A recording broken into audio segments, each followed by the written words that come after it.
Hello, everyone, and welcome to another episode of the Omnia Performance Podcast with myself, Fergus Crawley. And myself, Jonny Payne. And a special guest that we will introduce very, very soon. But to earn the right to be able to be introduced to our special guest, you must hit follow or subscribe. I'm getting good at this, haven't I? Yeah, that was a great. Last week's was the best yet, I think. Yeah. You must hit follow or subscribe on whatever platform you're listening on. Make sure to share this episode or an episode previously with a friend. Do write a little review on Apple Podcasts if you're listening there, as it makes us both smile very much. And do check us out on YouTube, where there is a variety of shorts, clips, and full episodes available as well. So today is going to be part 1 of 2 with Mr. Kris King, who we will introduce properly very soon, as we explore the origin of Beyond the Ultimate and how the races came to be and how Jonny found himself going beyond the Ultimate. So, Kris, why don't you kick us off by just giving a little bit of background on yourself and saying hello? Hi, gents, and thanks for having me on. I'm Kris King. I'm the owner, director, whatever, top cleaner at Beyond the Ultimate.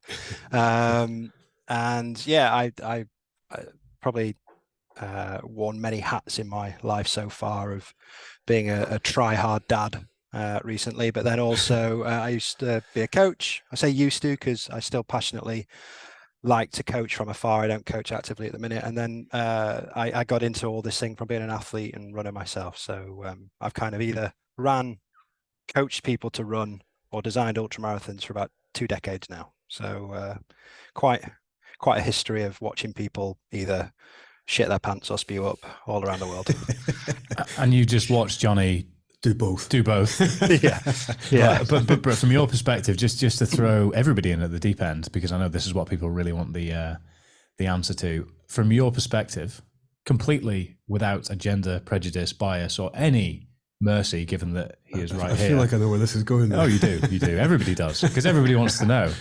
What kind of a bell end is Jonny in real life? Is that where you're going? No, everybody knows that. But how out of 10 would you rate Jonny's performance and execution on the Ice Ultra? Oh, too long of a hesitation to be 10 then, wasn't it? There's context here, isn't there? For Jonny, a 10 out of 10. Well done. I think in terms I can tell he's a father. For new people, I'll say new people into the series, or new people that have done our ultramarathon, he did perform very well. The right level of anxiety and nerves and seriousness and stress, and even I'd argue maybe Jonny flow state at the right time. It was you passed me at one point and you didn't even know I was there. So it's I'll take your word for that. He did really well. Yeah, I thought rude. Although before this, he did actually show me his fancy new glasses, which for anyone watching on YouTube, Jonny will now put on for us, so that he can. Very Dr. Robotnik. We can all laugh at why he decided not to put them on. As to quote him, he said, "This has got nothing to do with what we're discussing." No, I don't know why. We have a guest, so I thought, you know what, let's believe it. Yeah, there you go. I thought you meant the ones. Yeah. So essentially, that's why he couldn't see you, Kris. Thank you for lying for me about performance.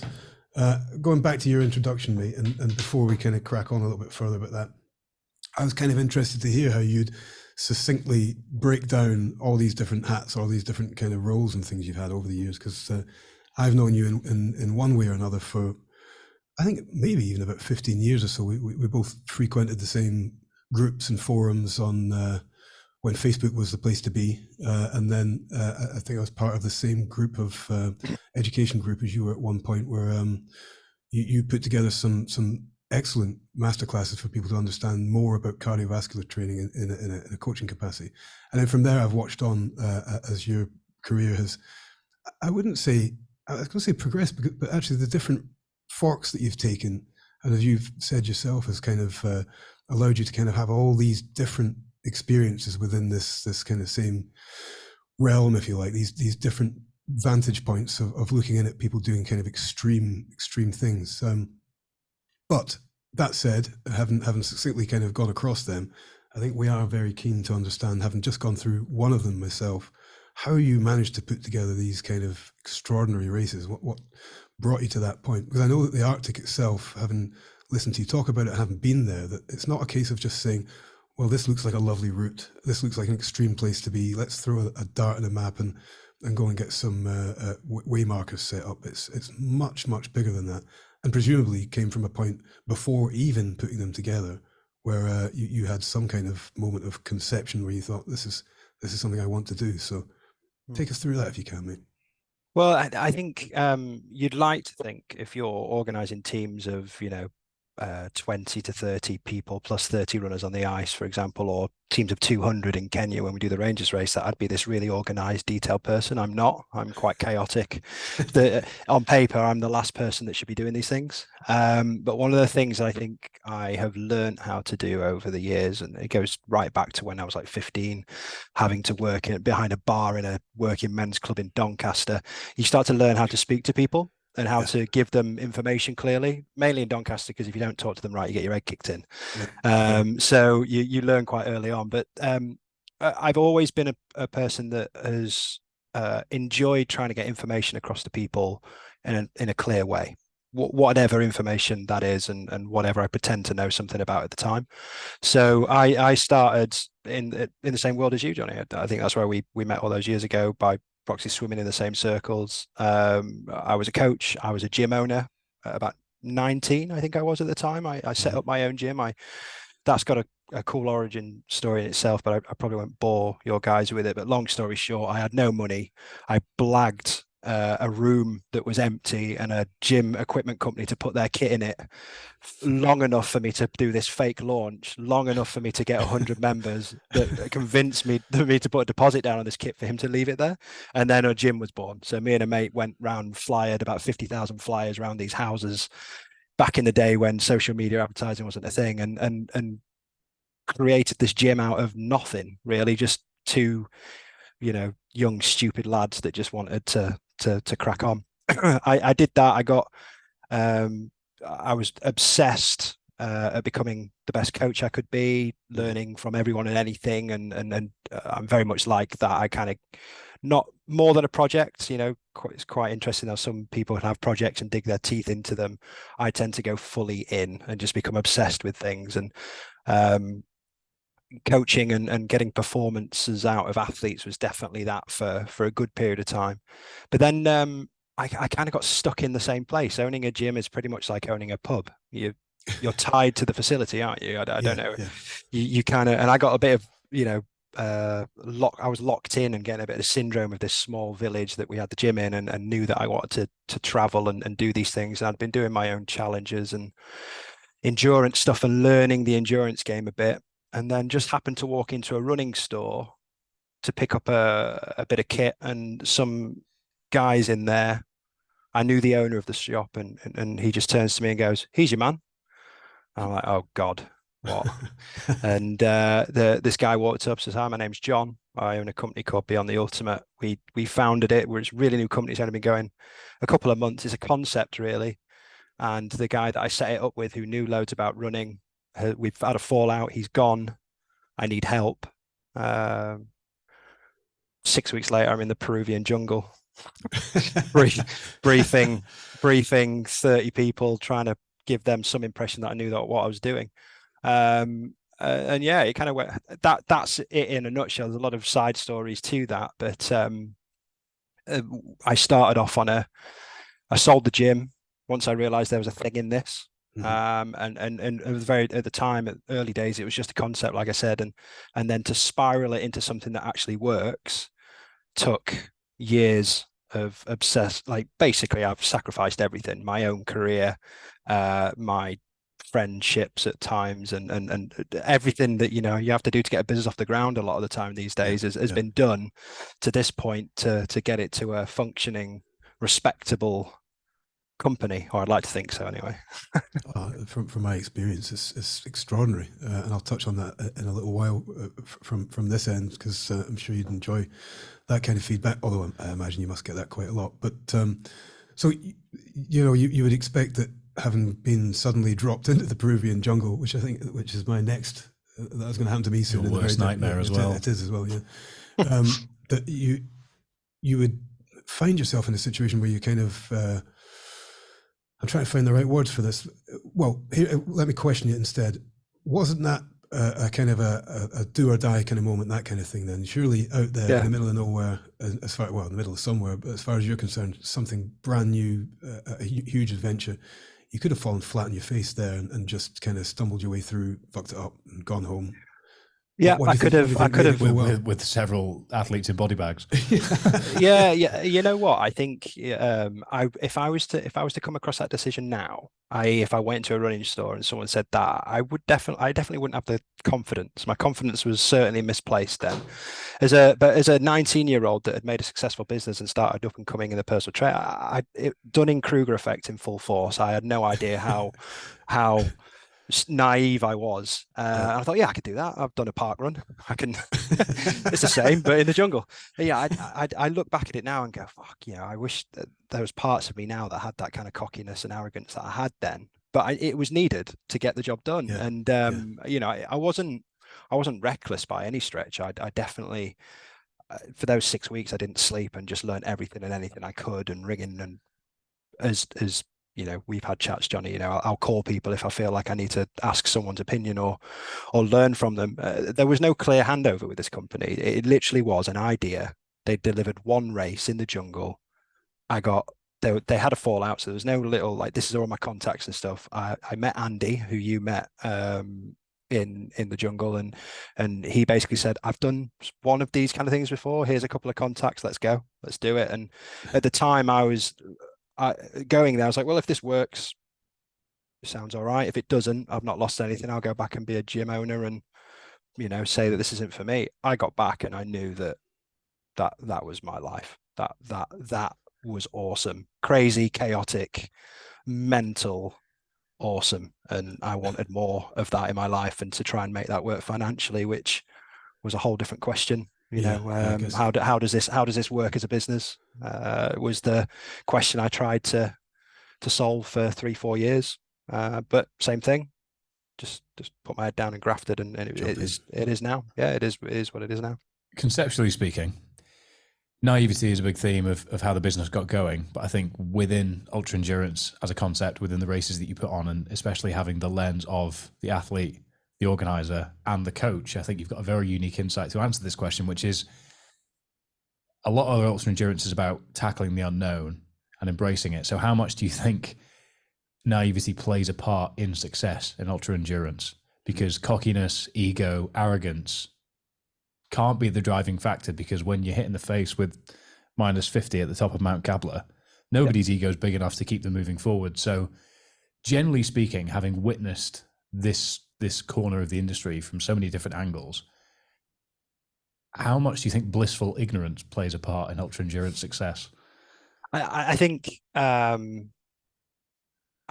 always go to the one saying. I brief all of my teams all the time, and the saying is, have a strong system but an adaptive plan. Mm-hmm. So this goes with anything, right? If I was a really organized, detailed to the letter guy, I've got these kind of people in my team. These are the people that will create briefing documents that are pinpoint accuracy. And if you had that in my world, in my job, it would last about an hour. But they're important, those people, and those minds are important to make sure there's structure, the system. But there needs to be this free will and this relaxed nature for the plan to change and you to just go with it, roll the punches, so to speak. Mm-hmm. And when you're an athlete and you're performing in that way, even when you're experienced, I've been running races for decades now, and I still make the same mistakes I made year 2. I still don't eat enough at times. I still don't drink enough. I think I listened to a podcast of yours the other day, chub rub happens. You still get friction points, even though you know how to manage it, but you don't go to the store and buy things. It happens. But if you've got a strong system of, I know how to deal with this, which often comes with experience, you will still succeed. And I think every athlete plans to a certain degree and then relies on a certain level of stupidity or arrogance to bring those final percentages in, don't they? So they're the best athletes anyway. There's some people that do it the hard way and just do it all with pure arrogance and no planning, but it just depends what kind of person you are, doesn't it, Jonny? I feel like that was which side of the coin do you sit, sir? Sort of arrogant aggression. It gets me quite far. You're both ignorant and an arrogant prick.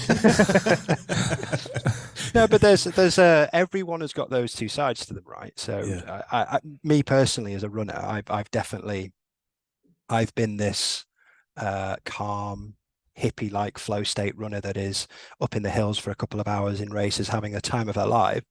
And then when it comes to race mode, beast mode or whatever you need to switch on, all of a sudden I'm this council estate kid that had a troubled life with his not knowing his dad growing up, and all of a sudden I've got this anger and aggression that's needed to compete as an athlete. And I feel like anyone in endurance sport has to draw on either happy times to make themselves feel good when it's painful, or draw into that pit and start bringing out the beast. And just to give that context, we'll talk about your experience on the Beyond the Ultimate Arctic race very soon in the next podcast. Yeah. But on exactly that point, you had one specific moment where you did go beast mode, or Big Johnny Painwood, as it were, where you were actually charging up the hill, and I think people thought you were. I think people thought I'd lost the plot. Yeah, I'm not sure. Just explain it. Explain it for the people at home so they understand just how much. Look, I won't say what I'd said, but Kris has nailed it on the head. Actually, there's that kind of flow state and that kind of happy moments. We had brief chats, didn't we, Kris? You say, how are you feeling? And there was times where I was answering with a kind of, it's type 2 fun. I'll probably enjoy this later. But there was times where I answered, this is type 1. I'm just having a good time, and that's probably the same time frame in which you saw me go past without even noticing, and I was in a bit of a flow. And it's nice to find those bits. But I think for me, you find those little peak points in there somewhere. But for the most part, I'm digging into something. And actually for me, it's probably the same as that council estate thing that you described. And I did find myself actually on the last day, for anybody who doesn't know much about this, on the very last day we had a sprint day, so it was 15 kilometers. It was just a shorter day, and we were told that we were going to be gifted with a bit of a surprise. What, about 1, maybe 2 kilometers in, Kris, and that there, as we turned onto it, this great big bastard of a hill loomed up, not hugely long, but a decent gradient, enough to make everybody go, "Oh no." The surprise wasn't a reindeer and lingonberry charcuterie board. You're not having a stew or anything. It was not a nice surprise. But I knew it was going to be a bit painful and a bit of an arse ache and all the rest of it, but found myself I kind of decided that I was not going to let this hill give me any shit at all. And about quarter of the way up it, well, maybe about 3/4 of the way up, it realised that from about a quarter of the way up, I'd been effing and blinding and threatening and nobody fucks with Johnny fucking Payne and all this at the top of my voice, and I'd passed 5 or 6 people and in this pure rage state, and then was super excited to run down the other side of the hill and found myself hip deep in snow. Couldn't run anywhere, but so the wind was knocked out of my sails pretty fast. But looking back on it, I kind of thought about that as I went through the rest of that particular day, thinking funny that was there somewhere, because I'd had to kind of keep that under wraps a little bit at certain points, because I think had I expended the energy in aggression that I was in that point more than once, or if I'd gone to that particular well more than once or twice, I think I might have emptied it. So that's maybe a conversation for a different podcast. But yeah, the tapping into where you find that is interesting from an athlete to athlete perspective, isn't it? It is. And I think that applies to what you're unpacking a little bit, Kris, which is the sort of the similarities between how one must approach ultra endurance and one must approach growing a business. Obviously, the financial and commercial elements are a completely different ballgame, but the characteristics and traits that underpin both are very, very similar, which is personally why I've got so much out of endurance training alongside other ends of the spectrum, because they give different value points, and that's where we align on that massively. But what goes into developing these races? Because the races you put on, the calendar events you have now are refined, they're open to the public, you know what numbers are manageable, you've got great relationships with everybody in all the locations, but that hasn't happened at the click of the fingers, has it? There's been relationships, hearts and minds, development, commercial modeling, all the things that have gone into this, but in really harsh environments. And it's easy to sit here and go, oh yeah, doing a run in a difficult environment, that must be tough.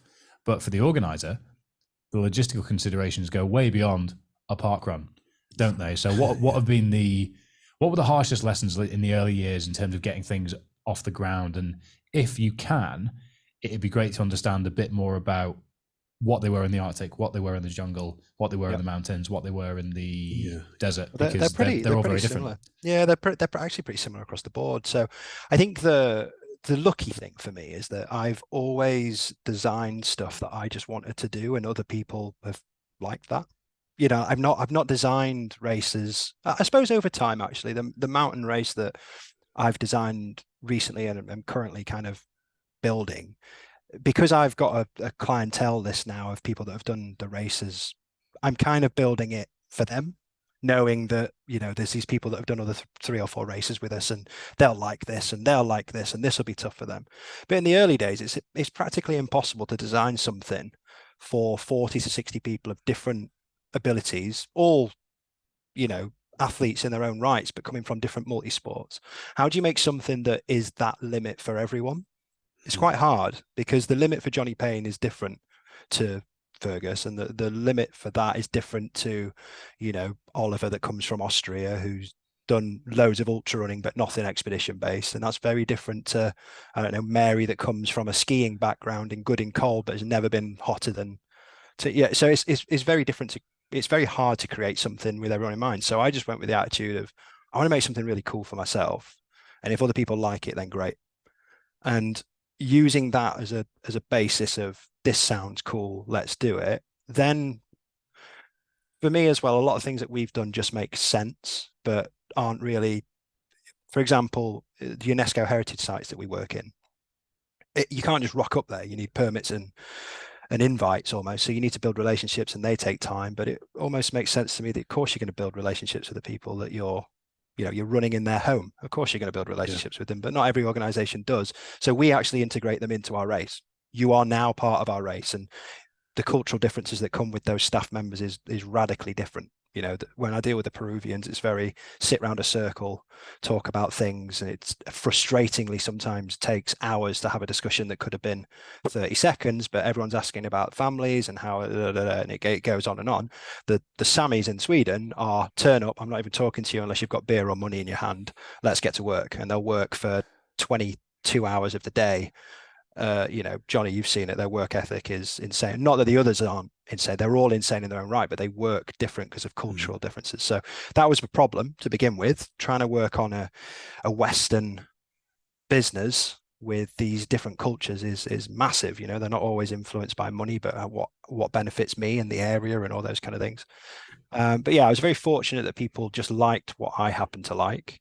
I was very fortunate that I kind of followed the Branson model of build something cool that changes people's lives, and the rest will work out. The biggest problem, being open and honest, is that this kind of stuff costs an insane amount of money to build and develop, and to without much return.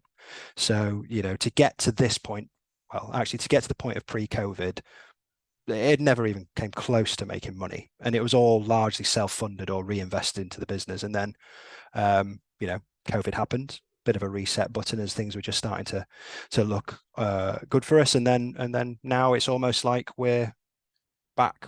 Like every business around, you'll be the same guys, and as will the pubs and the restaurants. You're in 2.0 of your business now, aren't you? And so you're not good, but you're not bad, and you're just kind of now you know, ducking and diving and stuff, and that's where we are. But the biggest problem was the cultural difference to begin with. Learning that took time. Building trust, that takes time. And then hard logistically, most of my job is what I call wargaming. What could go wrong and how could we fix it? What could go wrong 3 times and how can we have three plans in place if that system failed? And just sometimes you cannot even imagine some of the stuff that happens in these environments. You know, like, you know, go back to 2017, it got to like -48 overnight, and all of our snow bikes had frozen to the ground. So we had to find blowtorches and blowtorch them off to be able to do the rest. Yeah, I think the Grand Tour ended up doing exactly that. In special. So they obviously heard your story and took it. Yeah. It happens all the time. And then, you know, jungle. We had obviously it rains a lot, but the rains that they'd not had in like 4 or 5 years once. And we build like all these pulley system and zip lines across the rivers, and the river was pretty much at the zip line. So we had to then all of a sudden build boats. So you know, it was mad. And I think it's just this as an ultra endurance athlete, I think you've got to have a glass half full approach to stuff. So it had been quite easy very early on in the Beyond the Ultimate days to go, this just isn't going to work. It's just not going to happen. This is too tough. This is too hard. This is not this is not possible to do. But if you have this attitude of, we're going to work every way to solve this problem, important trait to have as an athlete, I'm going to work every way to perform as well as I can, then you get there, and you end up with a wicked product. And it's probably my biggest, it's not my best achievement. My daughter's going to be rocking around these halls soon, and she's probably my best achievement.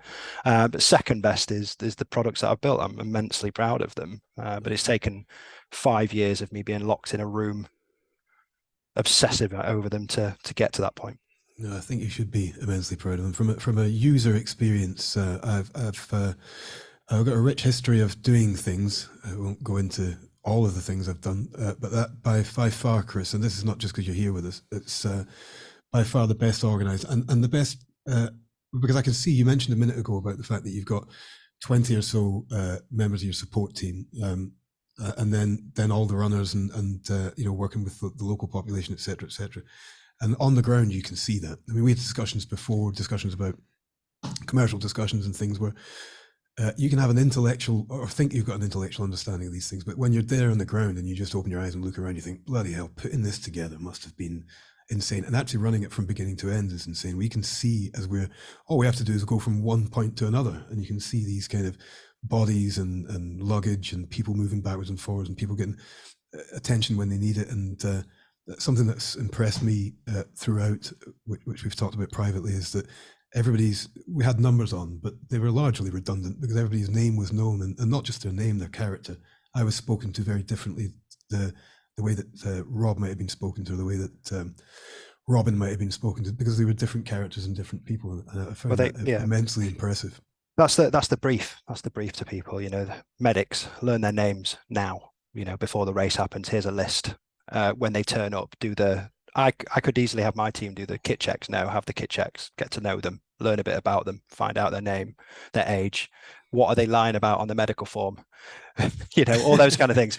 Bring it out of them. Go learn it. And it's quite easy to say, we've just got medics here, they're just going to be medics. No, my medics are cheerleaders. They're everything. So and that's it. That's the ethos of it. You're here, and I said to you, Jonny, I don't think I'm particularly talented in anything. The only one thing I think I'm okay at is picking a team, and picking people that might work well together. There's been loads of great people with really talented people come to work for us, and they've not lasted because they've not worked in the team. You've got to be a good team member as well as a really, really good, talented member of staff, and that's been the precursor to any team, I think, isn't it? Of team success, you need that that bond and that passion to make something good.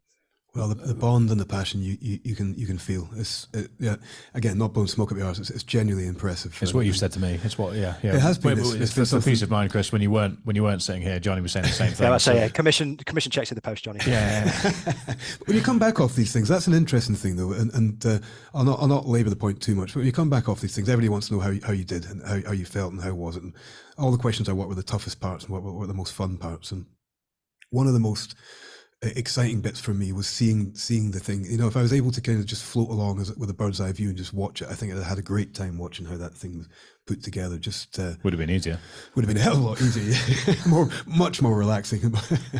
But yeah, that was a great takeaway home from me. Was just to see that in action was hugely impressive. So you've done a great job, mate, and it's obviously been a long journey to get to that point. I'm sure you'll feel like there's loads of bolts to be tightened on that and things, but from my perspective, it's amazing. To be direct as well, the reality of these things is if these systems aren't effectively executed, there is risk of death. They are extreme events, right. and we're sitting here talking about events quite flippantly, but Beyond the Ultimate is designed to really, really put you in. This isn't David Goggins, put yourself in uncomfortable situations. You are in extreme environments that are designed to kill you, essentially, as human beings. So the safety structures that are there are not only effective, but they're actually giving the illusion that you are not at risk of dying, which as an athlete is very reassuring, I would imagine, Jonny. Yeah, absolutely. We went through a real tough, I'm sure you'll agree, Kris, went through a real tough second day out there, and we'll maybe talk about that more in the next time we speak. But I didn't feel unsafe at any point. It was bloody hard work, but I could see and feel the arms around us in that sense. If you only knew, Johnny. No. If you only knew what we were doing. No, it's that going back to that thing of trying to design an adventure for everyone. That's where experience of the team comes into play, because, you know, here's the realistic situation. I'm on that hill. The pictures that are taken of you on that, Johnny, was me. I whip the camera out of the back of my bag. I tend to have a camera because people get, you know, arsey that I'm seeing this stuff and never taking a picture. I thought I'll take a camera with me, and I'll just whip a camera out and take a couple of pictures. And you know, I did that. I put the camera back in. I've got the snow bike purring away, and I'm thinking, oh, it is actually getting a bit spicy now. Weather system there is completely unrelated to everything else. And then I go, you know what? I'm just going to check on some people ahead of him, because they've been out there in that kind of stuff for probably, you know, circa another hour, and in 10 minutes something can happen. I turn up and we've got a runner just wandering around screaming, basically just about moments from collapse. And the only thing that gets that inkling is experience of that. And you know, now I have to decide, is this still risky, which is fine, or is this dangerous?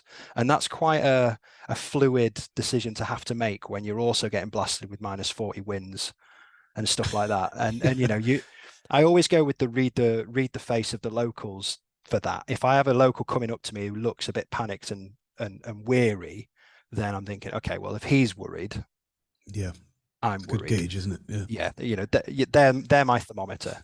But also it just comes with time as well. And like you said, Fergus, that there is a price to pay with not being thorough, you know, and so that does keep you awake at night. It does allow a certain amount of worry to come into an organizer's head. And you know, the day that I don't worry about that kind of stuff will be the day that I pack this job in. I've always said that. Yeah, that makes sense. As an introduction and overview, that's a fantastic place to draw a line under this conversation before we move into actually unpacking the nuances of the Arctic from pretty much every perspective anyone could ask for. Athlete, director, the person that made it via the Branson model to do something he enjoyed and hope for the best. So we're going to unpack that very soon. And before we do all the podcasty stuff, I'm not going to do the usual spiel. Just do it, please. Cheers. Thank you. And see you for part 2 very soon. Thanks, Kris. See you soon.